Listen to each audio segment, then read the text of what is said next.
Hello and welcome to the inaugural episode of a video and audio podcast powered by Farmers Risk. I'm Nic Koester, Director of Business Development at Farmers Risk, and I have the pleasure of being joined by the co-founders of Farmers Risk, Dakota Hoben and Eric Barnard, CTO. Thanks so much for sitting down and joining us today. So we have a few questions to run through today. The first is, why start a video podcast? We marketing departments came down and said, hey, we need more content, and all the cool kids are involved in podcasts. So that is why we three are sitting around this virtual table. I think what we'll do to really kick things off is kind of go through you guys' background. I've had the pleasure of knowing both of you guys for 4 to 5 years, some professionally at Granular, some more informally as what I would call friends. But yeah, I'd like to just kick it off to get to know you guys' backgrounds. And Dakota, why don't you start? Kind of tell us how we got here today. My background is a farm kid. I grew up on a farm in Southeast Iowa. And so today my dad and my brother work the farm, and it's just shy of 1,000 acres, corn, soybeans, and some cows as well. So pretty what I would call average Iowa farm for the most sense. But growing up on that farm, that's really what cultivated my passion for obviously working in ag and helping farmers. And so with that led me to Iowa State, because as any good ag kid in Iowa knows, if you want a good ag education and you're in the state of Iowa, you go to Iowa State. So that's what I did. So studied ag and a few of the things at Iowa State. And then from there, was involved in a few things like, FFA and student government and some fraternities, which, there are a number of things that are kind of connection points with Eric. But post-college, took my first job working for a large kind of diversified farm and ag private equity group, which is kind of a really unique opportunity, but really kind of opened my eyes to kind of just what some of the investment landscape looked like in ag, and, doing some really kind of cool big projects. And so I think with that, though, at some point, though, to me, it was really important to learn technology.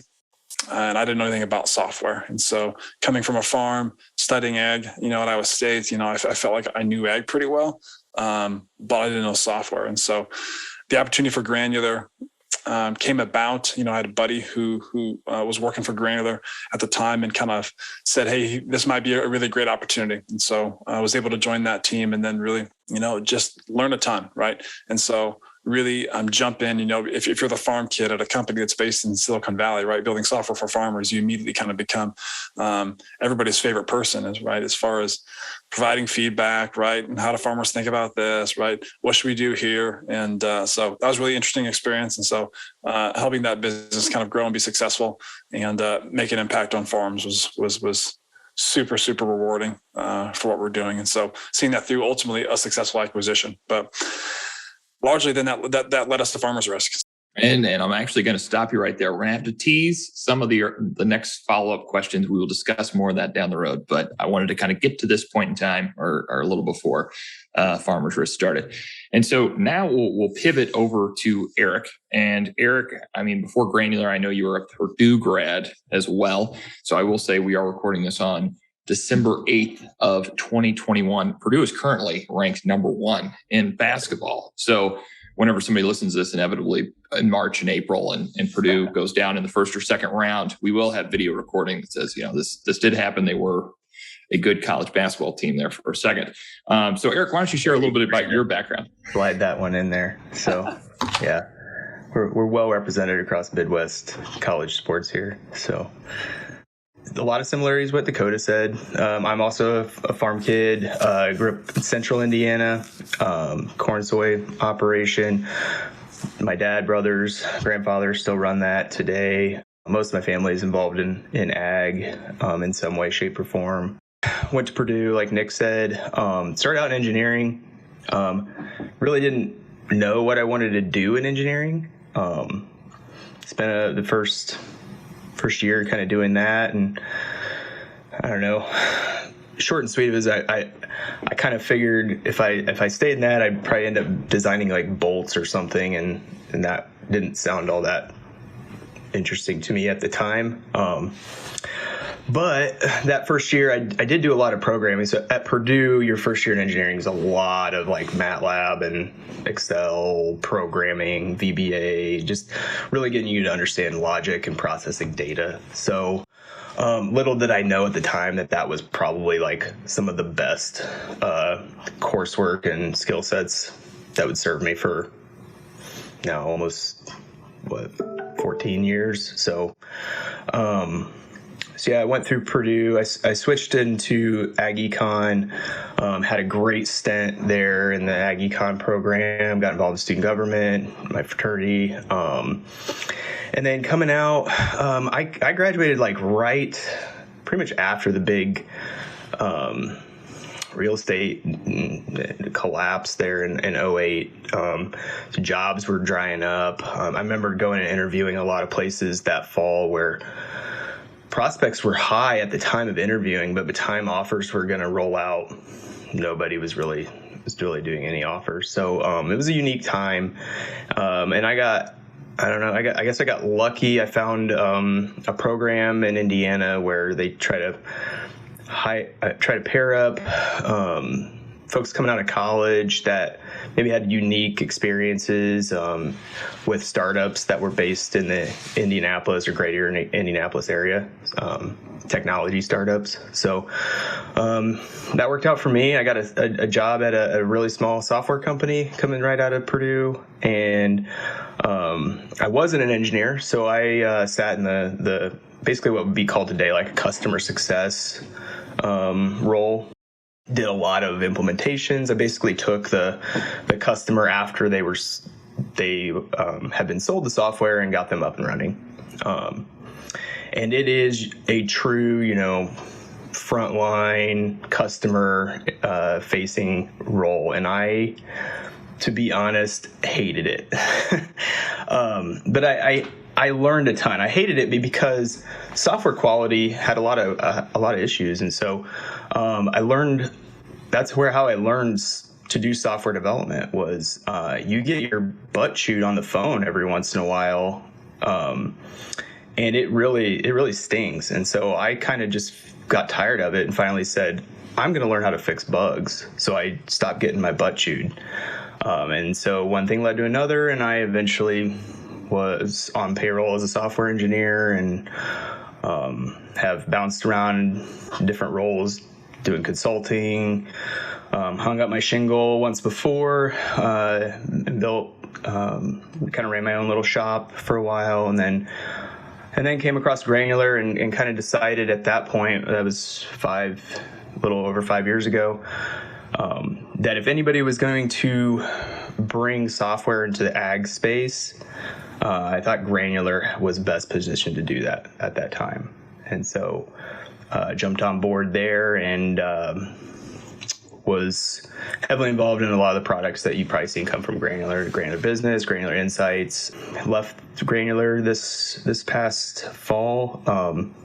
Still a place that's near and dear to my heart, but I've always been very passionate about the grain marketing aspect of ag, and I thought, if there was a way that we could affect that with software, now is the time to do that. So that's kind of why I'm here. So there's a few follow-ups to that. First off, that is, I've learned more about you already today than I knew. So this is good. To highlight on the customer success, I actually did not know that you were a customer success manager initially out of college. That is probably why I really enjoy working with you.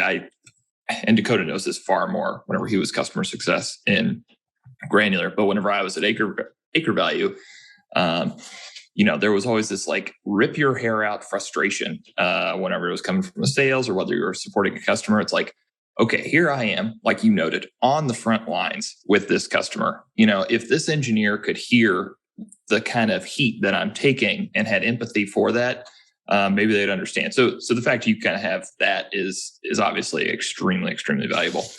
The next is, did I hear correctly just in passing one time, did you make some of the software, or did you guys work with McDonald's at one of your previous companies for that digital orders? Yeah, so a previous role I had at a consulting company, they McDonald's outsourced or relied upon them for a fair amount of work. And so, yeah, one of my fun projects was if you go into McDonald's today and you see like the thing that looks like a giant cell phone that you can, do your own order.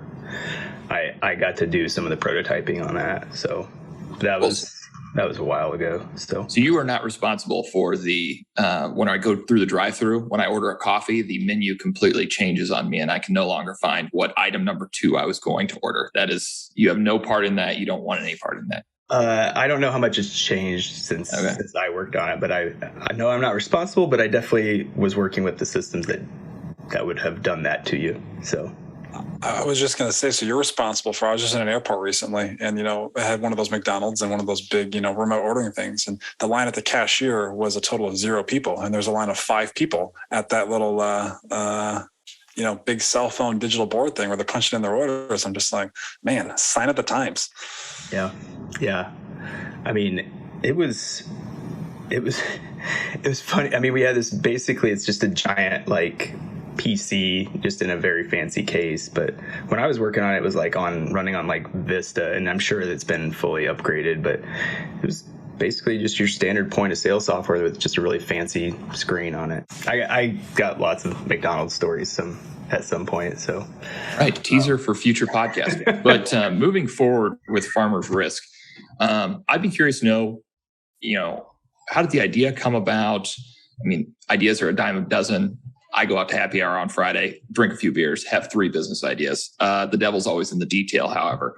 Can you, when was that, we'll call it the first beer drinking moment of like, this is a great idea, to the evolution of where we are today? And I might interrupt you in between as follow-up questions pop up. I mean, I'll maybe start. I think like the biggest thing is, I mean, we're working in ag tech, right? We were able to solve some really great problems and build some great software and see a lot of customers derive a lot of value from that. But ultimately, we weren't solving all of the core problems that a farmer needed, right? I largely say, right, if you have agronomy software needs, right, there's a number of good agronomy softwares out there that help solve your problems. And, if you want to understand kind of the financials of your farm and the cost of production and track all those details, and there's a number of good softwares out there that do that. And it largely just came from looking around kind of the industry, hearing farmers' frustrations about marketing their grain and managing the risk, and just looking at the tools available to them and just not seeing a whole lot. And so it was really that simple. Enough farmers are just complaining about, if only you could do that, if only you could do that, right? And at some point in time, you just decide, we're going to try to do that. So for me, it was that simple. Eric, is that a similar story? I feel like I'm doing a little bit of like couples therapy. It's like, I have this answer, Dakota. Now, Eric, does your answer match Dakota's answer? Yeah, I mean, definitely that. I would also say like, I think Dakota and I, we met, over 5 years ago. And I think even back at that first time, we were like at a company event and drinking beer or hanging out, whatever. And like the conversation would just always naturally go towards, man, if we could do something in that risk management space, right? Like if we could do something to help farmers understand the full picture of like what they're doing with their grain marketing plan, maybe what they're doing with their crop insurance, their trucking, like it just would naturally ebb towards that, those ideas. And like Dakota said, we were focused on other problems. Like there's like agronomy, cost management, those are all really big, important problems for farmers. And honestly, 5 years ago, we also weren't sure, like, would farmers pay for software, right? Like, or was there value even seen in software at a scale level that could keep a company solvent? So we think we've seen that reach a point where it makes sense to try to do something like this. And then, of course, like, it just was, once we kind of felt like the timing was right, it's like, hey, should we do this? So the best way to phrase it would be, it was more of a bubbling up. Seemed like you guys talked at different corporate event or company events and on the side and all this other stuff. And the conversation always led there versus we're sitting here, we have a napkin. Here's the idea. It'd be interesting to hear Dakota side, but I know on my side, it's like, man, if I ever did this, like I knew Dakota would probably be the person that would be the person I want to partner with. Right. So, or the person that knows this space and thinks like we could probably make this work. So, yeah. I think like one of the big things is like Eric and I both have like personal, emotional kind of experience in this space. Right. So, we've witnessed how this has worked on our own farms. Right. And I mean, I think the one thing I always say is just, you hear my dad talk about just, marketing grain, or my brother. And it's just like, the feeling is, I think with a lot of farmers is just like the market is kind of dictating towards them and they're just kind of taking what the market get like kind of forces upon them. Right. And like, we know we can't predict prices. No farmers are that good. Right. But there is kind of a sense of control, right? I think there's a sense of control that we can kind of return back to farmers in a sense related to the subject. Right. So they feel at least a little bit more in control of kind of what their future looks like. Right. And so I think, ultimately that's what we're after, trying to empower farmers, to make better grain marketing and risk management decisions. So cool. And Eric, another anecdote. I caught on so much when I was on the other side of the room in Champaign. I remember you sometimes saying like, "Hey, if I could build a software that I could go back and my family would really use and enjoy, and they'd compliment me on me, like that's kind of the main goal." I hope I'm quoting that correctly. Yeah, I mean, I think. I would hope so, but for anybody, coming from a family business, it's like you have this internal like drive to say, how can I contribute back, right? What would be the most impactful way for me to contribute back? And so, for me, like having slowly built some technology skills over the years, like I feel like that's where I can contribute back the best. And certainly felt like, I was able to scratch that itch at Granular. And so I'm kind of like, well, if I can do it in this space, like that would be a huge win. As I've said before, like there's one thing to managing costs and managing your agronomic decisions, but the other side of that coin is managing your revenue. If you can eke out another 5 cents, 10 cents a bushel, like that's huge versus saving, $10, $20 an acre. Like there's both sides of that have major impacts to your farm. And so like, I'd like to work on the other side of that coin and see if we can make some dents there. Awesome. And pulling from that statement, giving back to the farm, the feel the need to give back to the family farm. We'll tease another podcast here. Maybe we'll invite my psychologist and then also my wife on how you give back to the farm when you're not in the farm town, when you're not driving the tractor. There feels like some guilt there, but that's for another time probably. Yeah, that actually would be an interesting conversation. I think we both have some thoughts on that one. So, because I think Dakota, whenever we were at a conference recently, you said I was like, "Hey, I probably need to move to Chicago and move closer to the family farm." And you said, "Is there anything?" And my wife's name's Madeline. Is there anything Madeline is going to be doing if she was sitting right next door to the family farm that she couldn't do from Chicago? Probably not. But there is this guilt. Again, maybe more to come on that topic. Let's keep it with Farmers Risk and kind of how it's continued to evolve. So.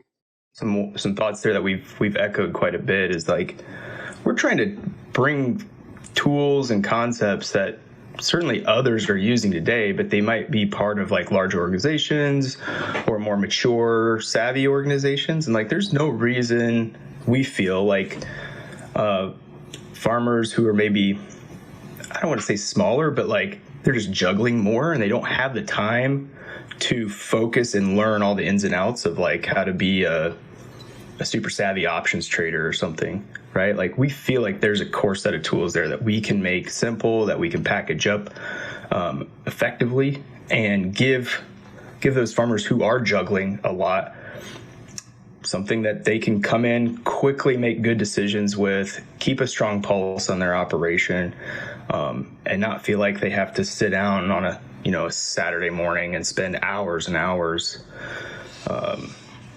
building up their their knowledge on something just so they can set up a position or execute a trade that they feel good about.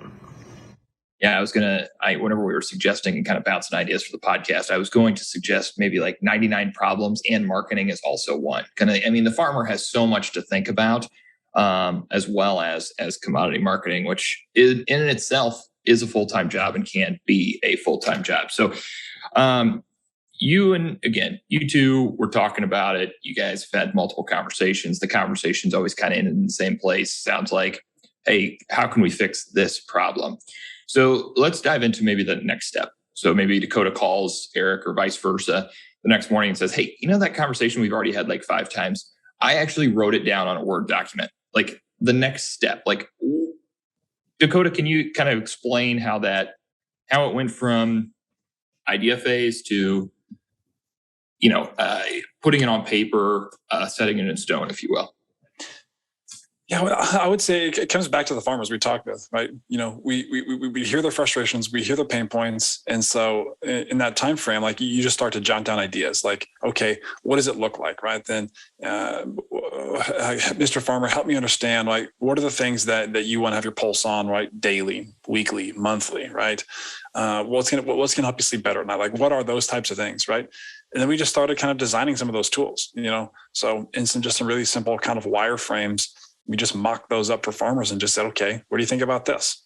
Where does this land, right? Is this something valuable to you? Is this something you check once a day? Is this something you check once a year? Is this something you check once a month? What are those core tools, right? And so we just simply put that before farmers. And so at some point in time, we have enough of those conversations. You start to refine really kind of what your core picture is. And as far as value that you want to deliver to the farmers. And then ultimately, you got to find some people and some talented people in order to build it. You got to actually bring it to life a little bit. And so then that was really kind of the next big step is, hey, after we go through this refinement process with farmers and understanding just kind of, hey, what's valuable, we just got to get it built. So, and extrapolating on Dakota's point, again, I'm the director of business development, so involved in a lot of farms getting feedback. So for any customers listening, that is a very similar question we're going to ask again and again and again. It's, asked it back then, ask it today, ask it tomorrow. Hey, if you had an app, what would make you come back to the app every day, once a week? So, be prepared. You've been warned. I would be curious, Eric, when I'm from your engineering perspective, when I'm talking to a customer or when, thinking of a business or brainstorming, my head's going to dollars and cents. How can we get that person to purchase X widget? How can we, that's kind of the road that I take. But whenever you're talking about a startup that's software related, where does your head go? Does it go more like, I don't want to say critical of like, how could this not work? But is it more thinking of the binary, code behind it of like, this is why this is going to be a very tough feat, etc.? Or are you also thinking in the same line as well? Just be interested to get that perspective. Well, there's various hats I kind of have to wear, just like Dakota does. One hat I have to wear is like, what is the right product and feature set to build? And I would say that's where I really focus on value that the customer is getting. And that sounds really high level. And I kind of almost hate it when people are so much like, deliver value. It's like, well, understanding value is actually a very hard thing. You probably hear things like the Sean Ellis test, where it's like,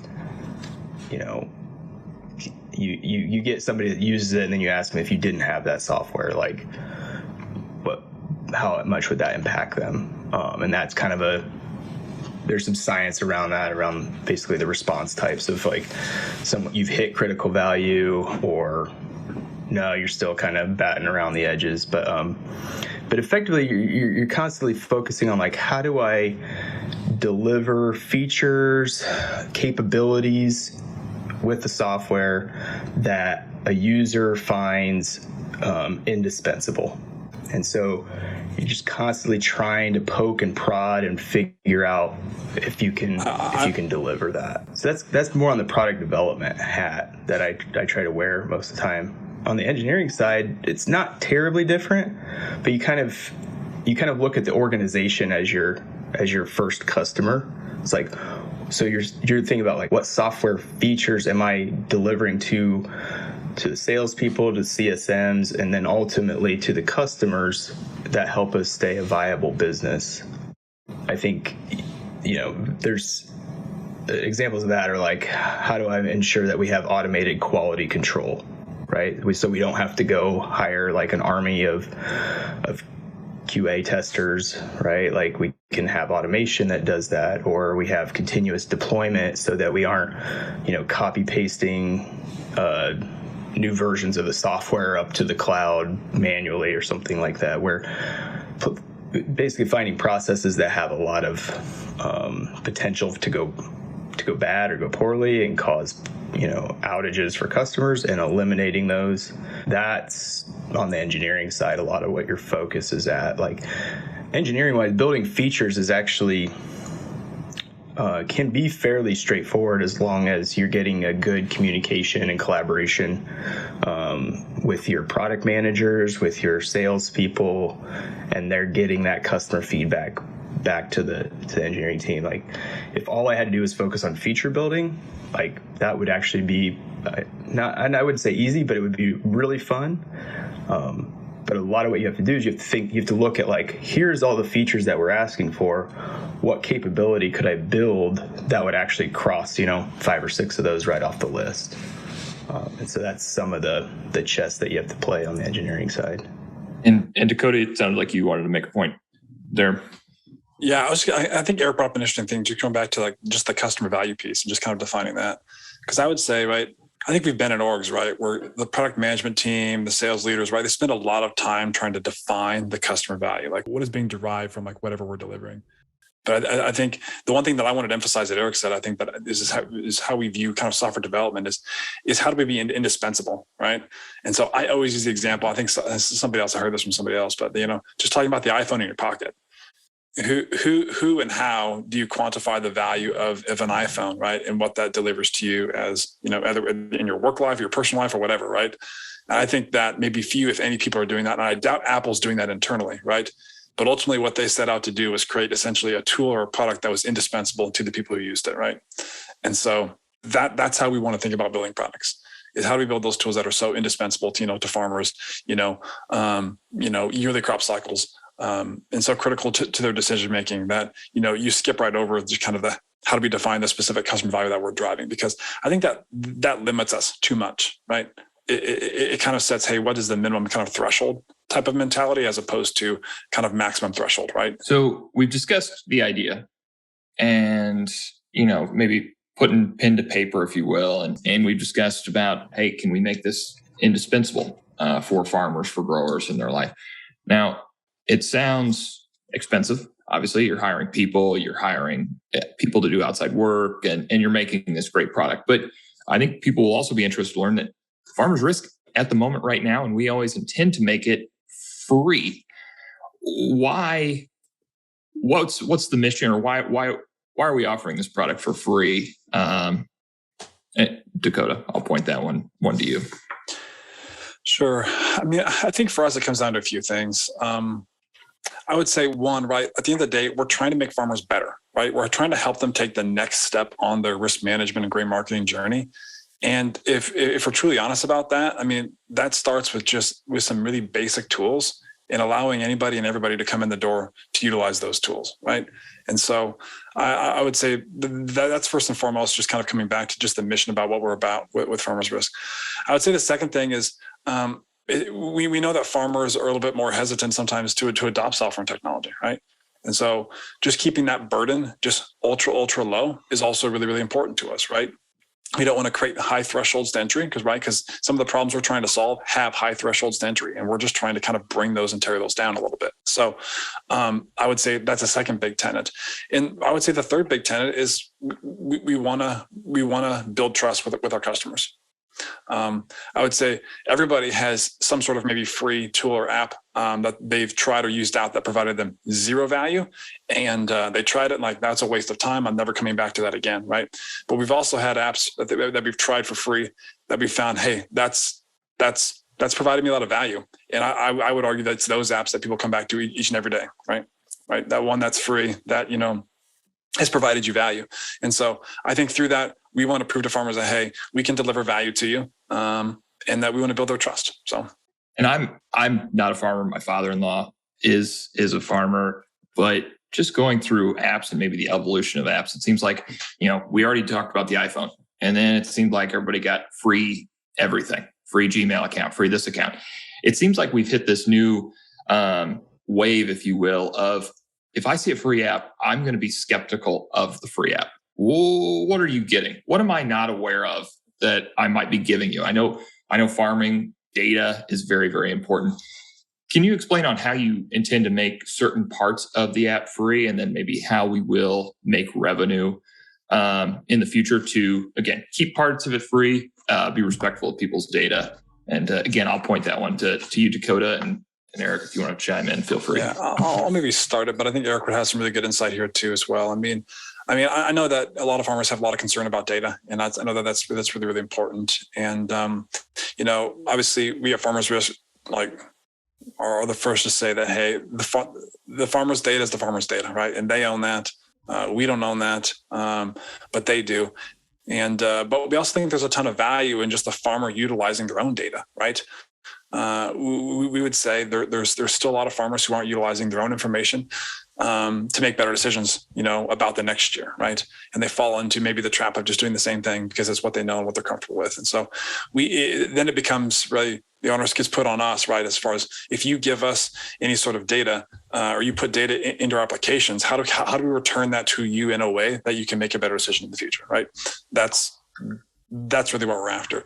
But we're also looking at that in a sense that we think there's lots of opportunities, to build on premium features to our software as we go. And so we think that there's a ton of additional value that can be unlocked through those tools.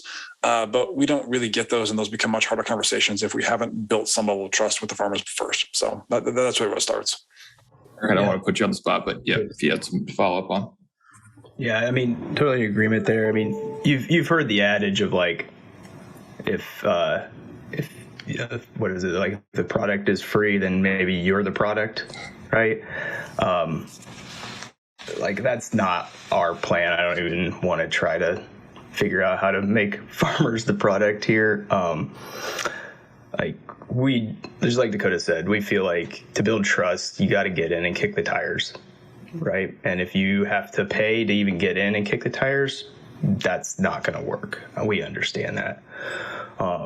And you also don't want to have them, hey, look, sign up for a credit card and we're going to give you a 7-day free trial. And then in 7 days, when you completely forget about me, I'm going to charge you $100 a month. I'm burned by that. So we're not trying to pull any punches here or surprise anybody. But like you said, we'll have premium features down the road. We have plenty of a roadmap around how that. And, we're trying to run a viable business here. I think farmers, if anybody, would understand that of hey, if I put in all this effort, I want a return on it. And we're no different. We're not trying to get over on anybody, but we think if we can save you hours or days per month in tasks that you don't want to do and nobody in your operation wants to do, but you want them done because it helps you make decisions, I think it's fair to ask for a return on that. So that's generally our plan here. And then there's some things too, also for us to do it. There's some features for us to even have access into the data feeds and the abilities to execute trades and whatnot. Those aren't free for anybody. So that's some variable costs we will have to pass on, but we're trying to make those as acceptable and palatable as possible. So, and now to make my job a little bit easier, because I am on the go-to-market team, Dakota, can you quick pitch of kind of what we have, again, 30-second elevator pitch, what we have in Farmers Risk today, and then maybe you guys can both touch on where you would like to see some of these premium features go, and maybe, not outline price, but just, hey, we would probably charge for X feature or Y feature. Sure. So, I mean, again, it comes back to us. We want farmers to be able to consolidate their entire risk portfolio in one place, right? When it comes to their top line revenue price risk. So, what we have today is we built software that'll track your crop insurance decisions, your cash sales, and your futures and options transactions, right? Your hedges, to kind of put together a risk portfolio for you, right? But we also kind of have built out some scenario analysis tools to essentially allow you to sandbox things, right?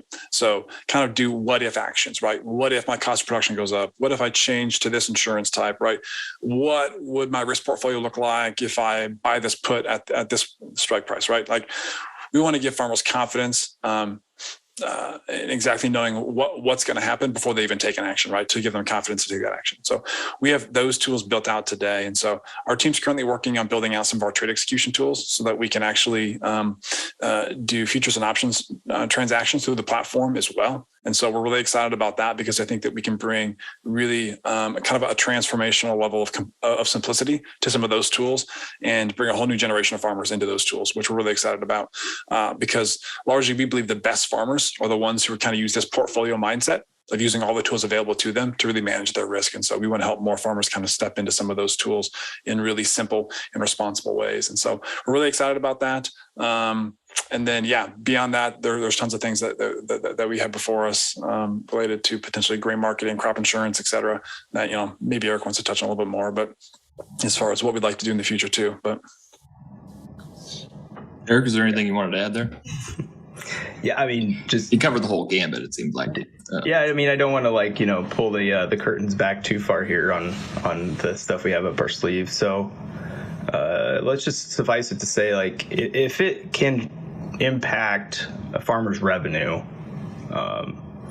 either by decreasing risk or by getting a better insight into how to increase revenue, we want to explore that, and we have some ideas. We have stuff in flight that we're anxious to test to get some feedback on. So, again, customers or potential customers that are listening to this, reach out. We'd be more than happy to jump on a call and pick your brain and make something that you really will find valuable. So, thank you so much for joining us today. Again, like I noted at the front, I've had the pleasure of knowing you guys for quite a few years, but again, even I was able to learn quite a bit through today's conversation. So referencing again some of the podcasts that I've listened to in my daily life, I'll quote Pat McAfee. If you enjoyed listening to today's episodes, please be a friend, tell a friend. And if you didn't, just forget you ever heard of it. You can find Farmers Risk on YouTube or at Farmers Risk on Facebook, Twitter, or LinkedIn. And most importantly, if you haven't signed up and you yourself are a producer, feel free to go to farmersrisk.ag and check out our platform. And until next time, this is the Farmers Risk Podcast.